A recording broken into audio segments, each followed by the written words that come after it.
역대하 14장 9절부터 15절 말씀 마음을 집중하시고 함께 읽어보십니다.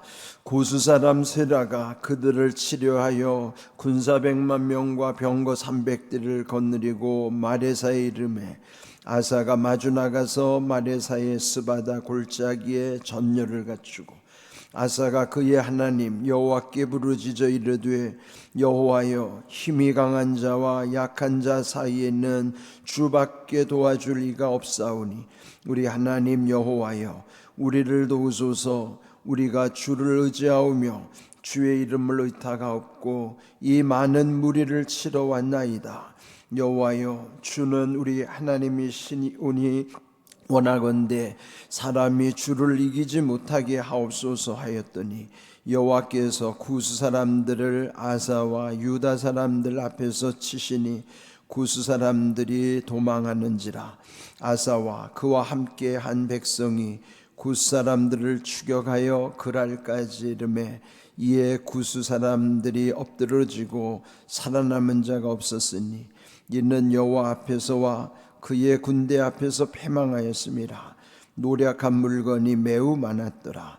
여호와께서 그랄 사면 모든 성읍 백성을 두렵게 하시니 무리가 그의 모든 성읍을 치고 그 가운데 있는 많은 물건을 노력하고 또 짐승 지키는 천막을 치고 양과 낙타를 많이 이끌고 예루살렘으로 돌아왔더라. 아멘.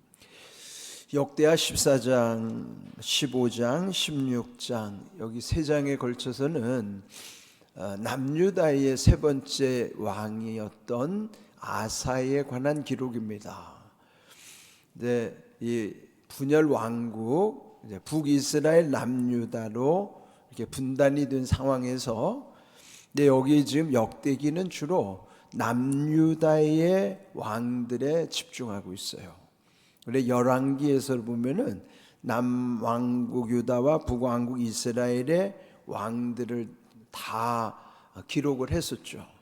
그러니까 북왕국에는 19명, 남왕국에는 20명의 왕들이 열왕기에는 다 기록되어 있어요. 그래 봤나요?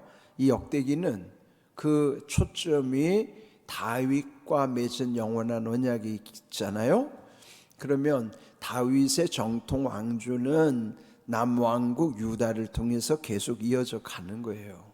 그래서 여기에 이 역대기는 주로 이 남유다의 왕들을 기록하는 내용들이죠. 여기 오늘 이 14장에 보면은 이 남왕국의 세 번째 왕인 아사에 관한 기록.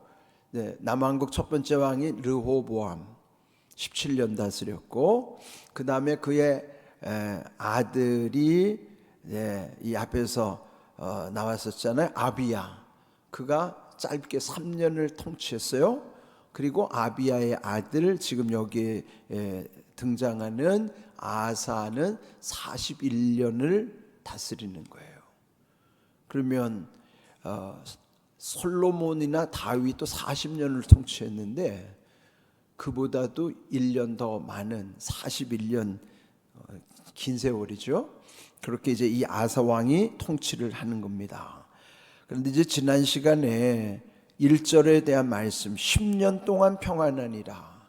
그러면 41년 재임 기간 중에 10년 동안 평안했으면은 10년 이후부터는 뭔가 좀 문제가 있었다는 거죠. 그래서 우리 하나님과의 관계에 있어서 평안이 끊어지면 안 됩니다. 근데 평안이 왜 끊어질까요? 평안은 하나님과 관계 속에서 오는 거기 때문에 아사도 물론 10년 동안 하나님과의 관계가 온전했지만은 그 이후부터는 서서히 쓰러져가고 쓰러지는 거예요. 쓰러진다는 표현은 마음이 쓰러진다 그러고 그 다음에 우리가 이제 무너질 때는 쓰러진다 그러잖아요. 참 이게 우리 인생이 한결같기가 어렵습니다. 은혜 받는 것도 중요하지만 은혜를 유지하는 것은 더 중요하죠. 그런데 대체로 은혜를 받았다가도 유지하지 못해서 무너지는 경우가 참 많아요. 그래서 우리는 끝까지 진실함을 붙잡고 그것을 이겨내려면 겸손함과 함께 가야 되는 거예요. 진실을 놓쳐버리면 처음부터 밑빠진 독이지만, 진실했다가도 겸손을 놓쳐버리면 뒤에서는 다 무너집니다. 그래서 처음은 진실, 그리고 이것을 겸손해야만 끝까지 갈 수 있는 거예요. 우리 주변을 보십시오. 우리 주변에 참 아까운 사람들이 마지막에 무너지는 경우들 많이 봅니다. 그 까닭은 마지막 겸손을 잃어버릴 때 공든 탑도 무너집니다. 여기에 오늘 이 아사도 결국은 그럴 수밖에 없었지만은, 그래도 여기에 10년 동안의 평안함을 여기 지금 강조하면서 그래도 하나님은 아사를 후하게 보시는 거예요. 예? 하나님 우리에게요, 우리를 책망할 것도 있고 칭찬할 것도 있지만은 결국은 하나님은 우리를 더 후한 쪽으로 보시는 거예요. 하나님은 절대로 평가를 박하게 하지 않아요.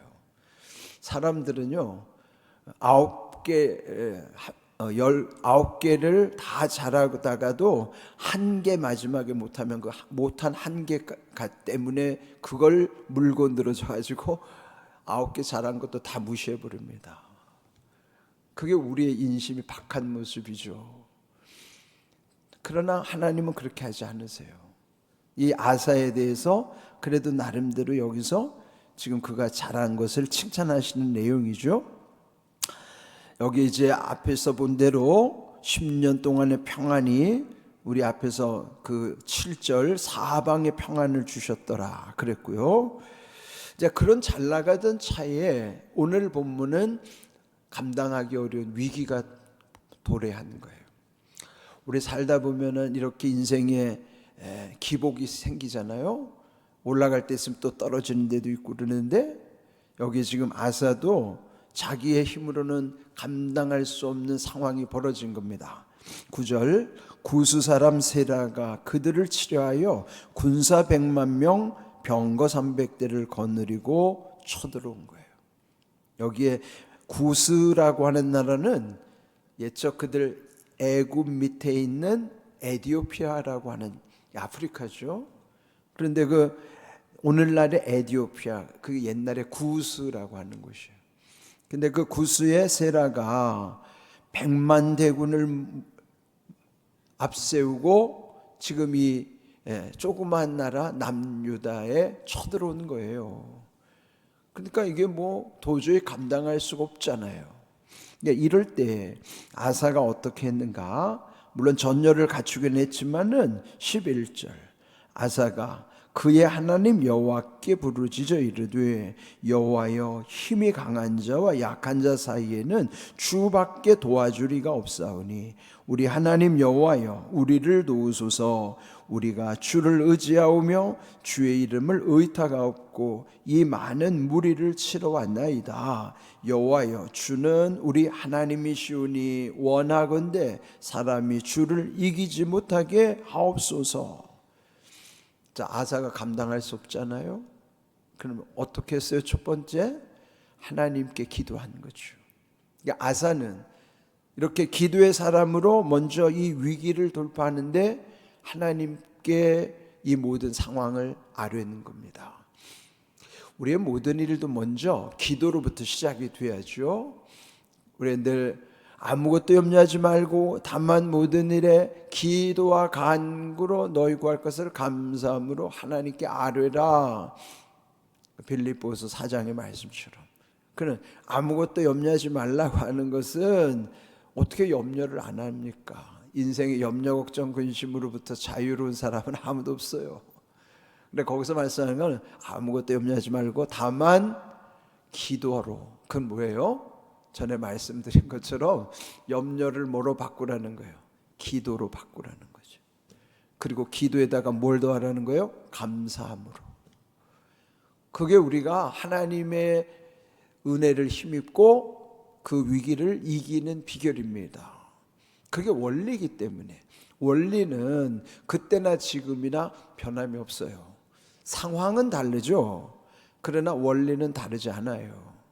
그래서 그때나 지금이나 마찬가지로 우리가 감당할 수 없을 때 더욱이 먼저 하나님께 우리의 모든 염려, 걱정, 근심에만 사로잡혀서 거기에 무너지지 말고 일단 그것을 기도라는 뭐예요? 하나님께 올려드리는 거예요. 그러니까 하나님께 내어놓고 그러면서 감사함으로 하나님께 아뢰라. 여기 지금 이 아사 왕이 그렇게 하나님께 부르짖은 것입니다. 그 내용이 힘이 강한 자, 약한 자 사이에 주밖에는 도와줄 리가 없습니다. 그럼 뭐예요? 지금 이 상황에서 우리가 하나님만이 우리를 도우실 수 있다는 것을 그대로 하나님께 고하는 겁니다. 지금 우리 형편도 그래요. 세상을 감당한다는 것은 너무 버겁죠. 그는 성경에 보면 다 그렇습니다. 다윗과 골리앗이라는 것도 골리앗은 세상이에요. 다윗은 성도고. 그러니까 그 상황으로만 보면 다윗과 골리앗은 비교할 수 없을 만큼, 그러나 다윗이 골리앗을 이겼던 것은 하나님이 함께 하셨기 때문이에요. 오늘도 우리가 세상을 감당하기가 버겁죠. 그러나 세상을 이기게 하시는 것은 하나님이 우리와 함께 하시기 때문이에요. 그런 원리입니다, 이것이. 여기 이 아사 왕이 하나님밖에 도울 리가 없습니다 그러면서 여호와여 우리를 도우소서. 오늘 제목이 우리를 도우소서예요. 하나님이 우리를 도와주셔야 돼요. 어제 주일날 주신 말씀도 히브리서 4장 16절에 뭐예요? 때를 따라 돕는 은혜. 하나님이 도와주셔야 되는데 때를 따라 도와주셔야 돼요. 그 때에 꼭 맞게 도와주셔야 된단 말이에요. 그 때를 따라 돕는 은혜가 은혜의 보좌 앞에 있다는 사실. 그래서 여러분 이 예배의 자리를 소중히 여기고 예배에 나와서 늘 때를 따라 돕는 은혜를 구하셔야 됩니다. 그래서 담대히 은혜의 보좌 앞으로 나오라고 말씀하는 거예요. 계속 강조하는 거예요. 그런데 순종하는 사람은 정해져 있더라고요. 예? 말씀에 순종하는 사람에게 오십니다. 그렇게 결국 이 아사도 하나님을 의지하면서 도와달라고 간구하는 거예요. 또 우리가 주를 의지하오며 주의 이름을 의탁하옵고, 의탁이라는 맡겨드린다는 거예요. 주의 이름을 앞세우고 주의 이름에 맡겨드리는 거예요. 의탁하는, 의지하는 것은 기대는 거죠. 그러니까 의지하고 의탁한다는 건, 의탁은 맡겨드리는 거, 의지는 기대는 거. 지칠 때는 누군가 옆에 기대는 것만 해도 얼마나 힘이 됩니까? 그런데 하나님을 꽤 기대란 말이에요. 사람에게 기대지 말고요. 하나님을 의지하고 하나님의 이름을 의탁하는 거예요. 의지하고 의탁한다는 게 얼마나 큰 위로와 힘이 됩니까? 지금 이 아사 왕이 자기 능력의 한계 상황 속에서 결국 주를 의지하며 주의 이름을 의탁하옵고, 또 그들이 많은 무리 100만대군이 쳐들어왔나이다. 여호와여 주는 우리 하나님이시오니. 우리 하나님. 개인적으로는 나의 하나님이지만 공동체로서는 우리 하나님이에요. 네? 나와 우리라는 것은 나의 확장이 우리란 말이에요. 나들이 모인 것이 우리잖아요.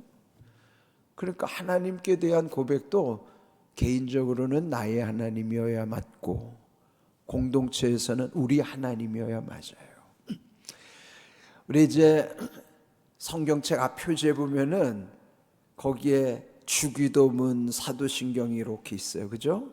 그러니까 주기도문에는 거기에 뭘 강조하죠? 우리를 강조해요. 하늘에 계신 우리 아버지, 우리를 강조해요. 그러면 사도신경에 뭘 강조해요?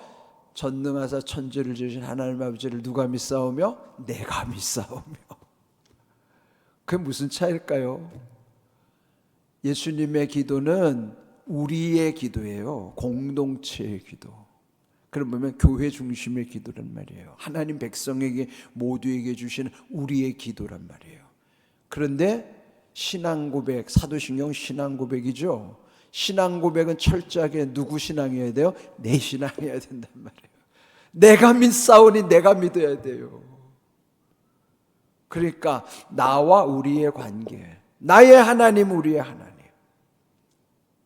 그러니까 이 이 성경책 안에 표지 속에도 우리 하나님, 내가 믿사오니, 우리와 나의 관계 속에서 신앙이 거기에 관계가 있는 거예요. 여기서 지금 개인적으로 강조할 때는 나의 하나님 고백이 크게 바로 신앙의 고백이에요. 신앙 고백은 철저히 자기 것이어야 되고, 그러고 하나님의 주시는 은혜는 공동체를에게 흘러오는 거예요. 우리 하나님 원하옵건대. 그는 뭐예요? 우리의 공동의 기도예요.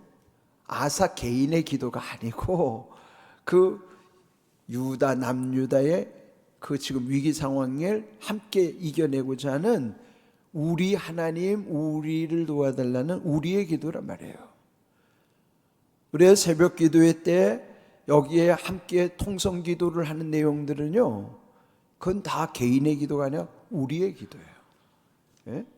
그래서 우리 새벽마다 나라와 민족을 위하여, 하나님 나라, 우리 교회를 위해서 다 이게 우리에 관련된 기도 제목들이죠. 이렇게 우리의 하나님을 강조하면서 원하옵건대 사람이 주를 이기지 못하게 하옵소서.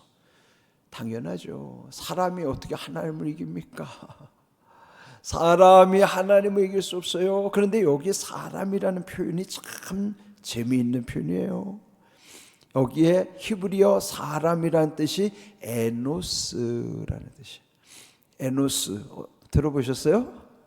에노스라는 이름이 어디에 등장하는가? 창세기 4장 26절에 나옵니다. 함께 읽어봅니다. 셋도 아들을 낳고 그의 이름을 에노스라 하였으며 그때의 사람들이 비로소 여호와의 이름을 불렀더라. 셋은요, 가인과 아벨, 그러니까 아담이 가인과 아벨 처음 두 아들을 뒀는데 가인이 동생 아벨 쳐 죽였죠. 그리고 아벨 대신에 새롭게 아들을 주신 그 아들 이름이 셋이에요. 근데 그 셋이 아들을 낳은다면은 자기 아들 이름을 에노스라고 줬어요. 에노스, 오늘 여기 사람, 인간이란 뜻인데, 이 에노스라는 인간, 사람이란 뜻은요, 죽을 수밖에 없는 존재, 깨어지기 쉬운 존재, 그런 거예요. 그러니까 오늘 우리가 다 에노스죠. 에노스 존재란 말이에요. 사람을 일컫는 여러 가지 단어가 있는데 여기서 말한 사람이란 뜻은 에노스란 뜻이에요. 근데 그 에노스가 처음 기록된 게 여기 창세기 4장 26절인데 왜 셋이 아들을 이름을 에노스 이렇게 줬을까요? 부를 때마다 에노스 뜻이 뭐예요? 죽을 수밖에 없는 존재, 깨어지기 쉬운 존재, 그 이름을 그렇게 지은 거예요. 왜 그렇게 줬을까요? 그 다음이 중요하죠. 비로소 그때부터 여호와의 이름을 불렀더라. 자, 하나님을 찾으려면 어떻게 해야 돼요? 내가 에노스라는 사실을 알 때 하나님을 비로소 찾는 거예요. 내가 깨어지기 쉬운 존재라는 사실을 알 때, 내가 죽을 수밖에 없는 사실이라는 걸 알 때, 그때 내가 하나님을 찾는다니까요.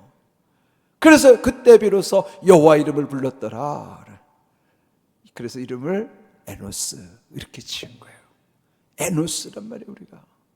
그런데 오늘 이 아사가 결국 이렇게 도우시는 하나님의 은혜 가운데 하나님이 개입하셔서 12절 보면 여호와께서 그들을 치셨으니 13절 셋째 줄에 그들이 엎드러지고 살아남은 자가 없었으니 결국 패망하였더라. 그러면 회복 불능이라는 거예요. 회복할 수 없을 정도. 그렇게 해서 결국 15절에 보면 그들이 예루살렘으로 돌아왔더라 그랬습니다. 자, 여기서 오늘 우리에게 이 원리는 무엇일까요? 오늘 여기서 사람이 하나님을 이길 수 없다는 사실, 즉 에노스는 여호와를 이길 수가 없어요. 왜요? 우리는 깨어지기 쉬운 존재예요. 죽을 수밖에 없는 존재가 어떻게 하나님을 이깁니까? 그런데 우리는 교만하여 막 하나님을 대적할 때가 많잖아요. 하나님과 다툴 때가 얼마나 어리석은 존재죠. 선을 넘을 때가 너무 많아요. 그 교만이죠. 그런데 오늘 여기 아사는 그렇게 잘 감당할 수 없는 위기 상황 속에서 철저히 하나님을 의지하는 가운데 하나님께서 그 모든 것을 이기게 하시는 거예요. 여기서 오늘 제목처럼 우리를 도우소서. 그런데 우리를 돕는다는 것이 히브리서 4장 16절에는 때를 따라 돕는 은혜가 이 은혜의 보좌 앞에서 약속이라면 또 다른 약속이 있어요. 시편 46편 5절 말씀 함께 있습니다. 하나님이 그 성중에 계심에 성이 흔들리지 아니할 것이라 새벽에 하나님이 도우시리로다. 아멘입니다. 하나님이 언제 도와요? 새벽에 도우시는 거예요. 새벽 기도가 왜 중요한지 알죠? 이 시간이 하나님이 도우시는 약속이 있는 시간이에요. 믿음으로 붙잡아야 되지만 믿음이 없으면 눈치라도 있어야 돼요. 예? 눈치라도 있어야 된다고요. 여러분, 새벽이 이렇게 중요한 시간이에요. 여기 새벽에 은혜의 보좌 앞에서 때를 따라 돕는 은혜를 붙잡고 살아갈 뿐만 아니라 이 새벽이 하나님이 돕겠다고 약속하시는 시간이란 말이에요. 여러분은 귀한 은혜를 늘 힘입어 살아갈 수 있기를 주님의 이름으로 축복합니다. 아멘.